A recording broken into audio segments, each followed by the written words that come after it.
भागीदार बनेंगे। मैंने ये कहा अगले 3 महीनों में ऐसे लोगों के साथ जुड़कर उनसे बात करके ये तय करेंगे कि कितने लोग तैयार हैं। जो लोग भी तैयार होंगे वो एक साथ बैठेंगे और वो तय करेंगे कि आगे पार्टी बनानी है कि मंच बनाना है कि अभी और समय लगाना है। लेकिन अगर उन्होंने मिलकर तय किया कि एक पार्टी बनानी है तो प्रशांत किशोर भी उस पार्टी के एक मेंबर होंगे। मैं ये कह रहा हूं आपको।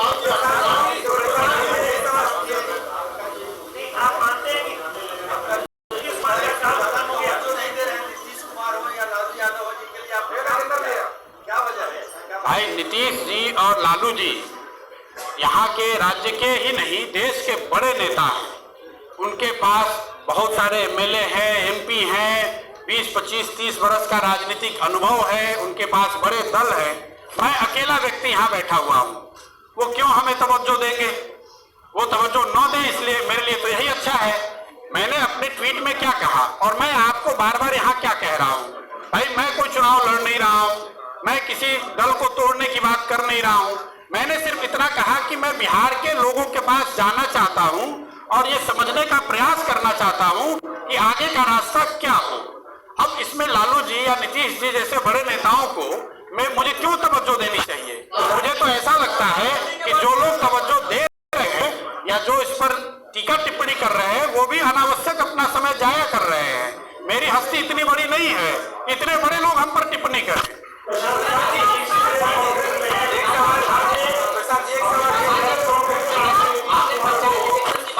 पंचायत और प्रखंड तक जाने की बात की थी और कहते कि इतना मुखिया खड़ा करेंगे और ये करेंगे मगर फिर से किसी पार्टी से आपको आया ऑफर तो आप बंगाल चले गए और अलग अलग उत्तर प्रदेश और अलग अलग स्टेट में चले गए, फिर से आप चले जाएंगे प्रचार करने।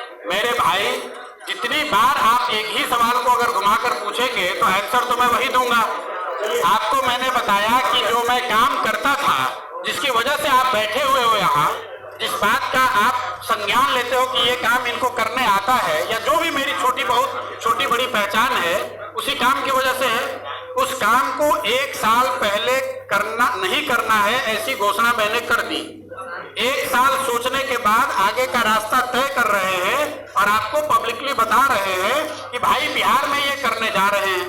अब अगर आपको फिर भी मन में डाउट है तो बेझिझक आप वो डाउट रखिए और आने वाले महीने में मेरे कार्यकलाप को देखिए और उसके अनुसार फिर अपना मन बनाइएगा।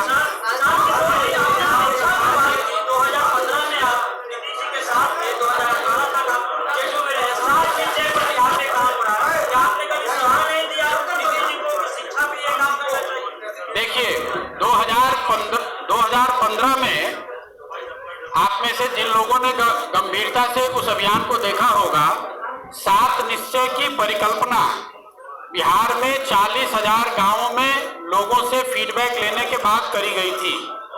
लेकिन उसको इम्प्लीमेंट करने की जो जिम्मेवारी है वो साहब जो सरकार है उनकी है। मैं सरकार में तो कभी शामिल रहा नहीं हूं। आप भाई मैं जेडीयू में 2000 बिल्कुल ठीक बात है। तो माननीय मुख्यमंत्री जी जब आते हैं और उनके मंत्रीगण और नेता आते हैं तो उनसे तो आप ये सवाल करना चाहिए आपको कि साहब 7 निश्चय पर आपने 2015 में जो प्रॉमिस किया था उस पर आपने क्या किया? उस पर सरकार व्हाइट पेपर जारी करे, उस पर बताए कि कितने स्टूडेंट्स को स्टूडेंट क्रेडिट कार्ड मिल रहा है, उसमें बताएं कि कितने बेरोजगार लोगों को बेरोजगारी भत्ता मिल रहा है। 7 निश्चय के लिए आप मुझे क्यों अकाउंटेबल ठहरा रहे हैं? मैंने तो अपनी कोशिश ये की कि उस समय जितनी शक्ति बुद्धि मेरे पास थी लोगों से बात करके 7 पॉइंट प्रोग्राम बनाने को उनका एजेंडा बनाया। अब उस एजेंडे को इम्प्लीमेंट करने की जिम्मेवारी सरकार के बजाय मेरे कैसी हो गई है आप बता दो।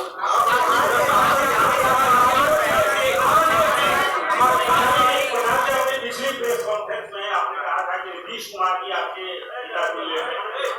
आज आप शुरुआत कर रहे हैं तो गांधी जी है, जन सुराज है, पैदल यात्रा है, नीतीश कुमार सुशासन की बात करते हैं, गांधी जी के 10 सिद्धांतों की बात करते हैं, चंपारण से वो भी पैदल यात्रा करते हैं।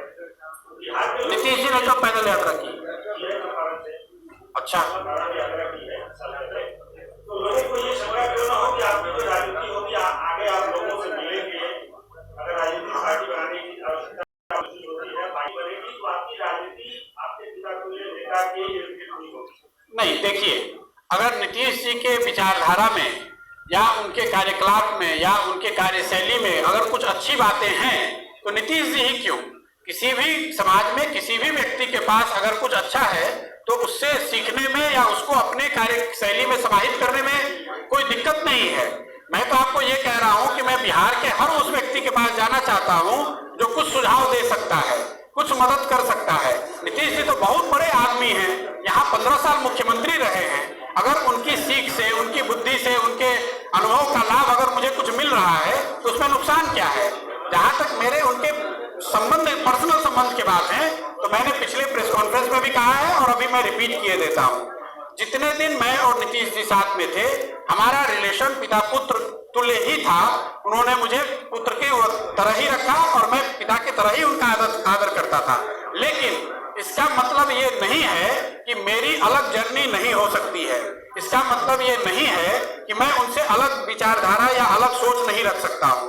आपने देखा मैं जदयू में था और सीए एनआरसी के मुद्दे पे मुझे हटाया गया और पब्लिक डोमेन में ये बात है। मैं नीतीश जी से मिलने आया तो उन्होंने मुझे फिर से आश्वस्त उस मीटिंग में करा कि मैं बिहार में ये लागू नहीं करूंगा। मेरा उनको प्रश्न इतना ही था कि अगर आपको बिहार में लागू करना नहीं है तो आपने पार्लियामेंट में वोट क्यों किया, और अगर ये किया तो फिर मेरे जैसे व्यक्ति का इसमें रहना बहुत। उन्होंने अपने विवेक के अनुसार उचित समझा, मुझे निकाल दिया। वो ठीक है, वो उनकी पार्टी है, उन्होंने मुझे निकाल दिया, कोई दिक्कत नहीं है।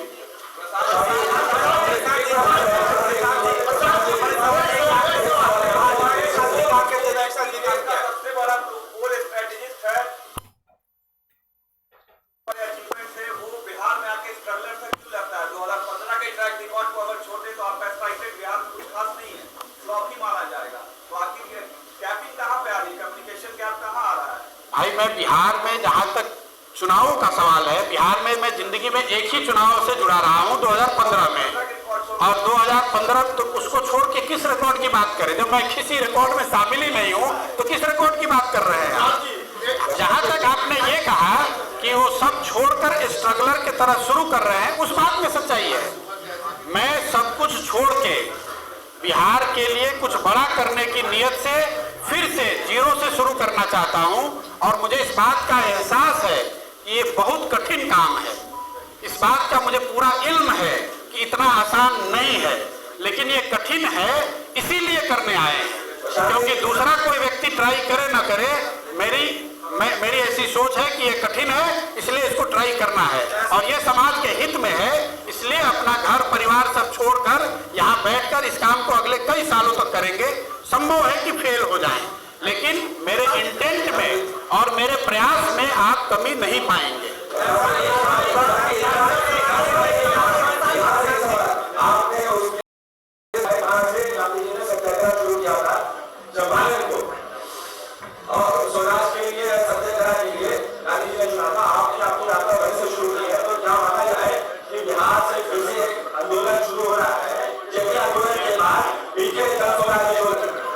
पहली बात तो मैं स्वराज की बात नहीं कर रहा हूं, मैं सुराज की बात कर रहा हूं, जन सुराज की बात कर रहा हूं।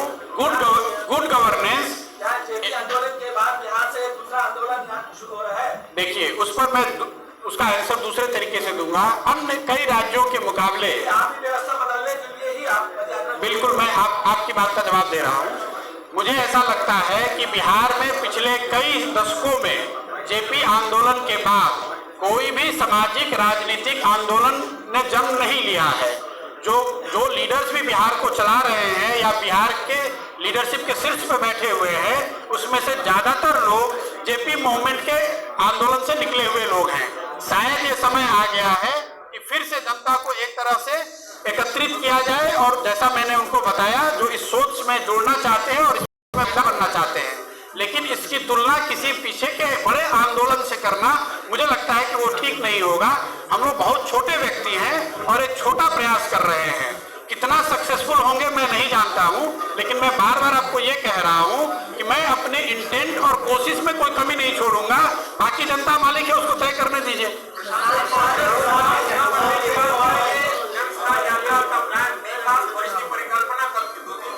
इसकी परिकल्पना मेरी 2020 में थी, बात बिहार की जब मैंने लॉन्च किया था, अगर आप में से कुछ लोगों को याद होगा तो मैंने ये कहा था कि जैसे ही डिजिटल रजिस्ट्रेशन 10 लाख पूरा हो जाएगा तो 1 महीने के बाद मैं नीचे जमीन पर जाऊंगा। जैसे मैं बार बार आपको बता रहा हूं, कोविड की वजह से उस प्रोग्राम को रोकना पड़ा था, तो आप ये मानकर चलें कि उसी बात को मैं पुनर्जीवित कर रहा हूं। ये कोई नई सोच पिछले 5 दिन में मेरे दिमाग में आई है, ऐसी नहीं है। मैं हड़बड़ी में बिना सोचे समझे या जल्दी में आकर कोई निर्णय लेकर काम करने वालों में से नहीं हूं। मैंने बहुत सोच समझकर पिछले 1 साल 1.5 साल में उसके बाद इसकी परिकल्पना की है और अगले आने वाले जितने साल इसमें लगाने पड़ेंगे उसके लिए मैं पूरी तरह से कमिटेड हूं।